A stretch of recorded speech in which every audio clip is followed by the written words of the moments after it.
Next, we're going to go over some market conditions. Obviously, we're still seeing a little bit of a gap between buyers and sellers right now, a little bit of a correction in the market. One thing that we did touch on a little bit earlier was owners sticking to pricing from 2021, 2022.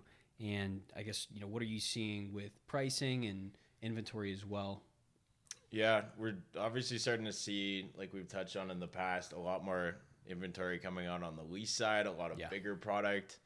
I would say the smaller, more infill locations are still very tight on the inventory side. That's where a lot of people want to be, centrally located for their employees, for their customers, close to where they are now.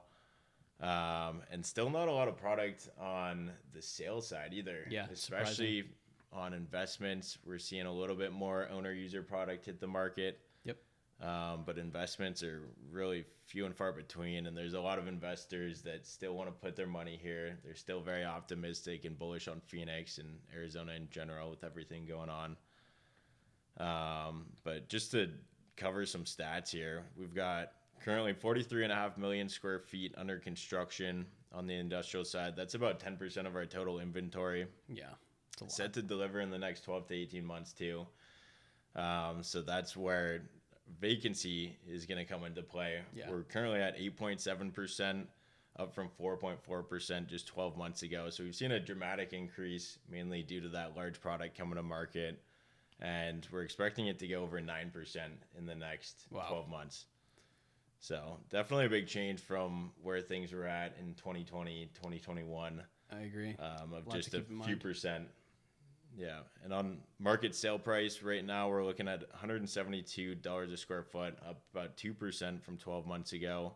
Average asking rents are $1.11 a square foot, up 10% from 12 months ago. And they're projecting them to stay relatively flat over the next year or so with all the inventory coming to market.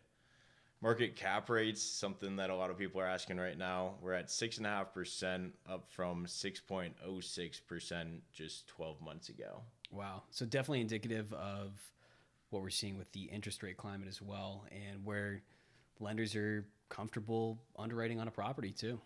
I agree. Yeah, because a lot of lenders that we're talking to are still quoting high sixes, even low sevens on a lot of deals, obviously depending on what you're buying and if you're an owner user versus an investor, but still definitely hard to make sense of a lot of deals that are in low 6% cap rates unless you're buying it in all cash. Exactly.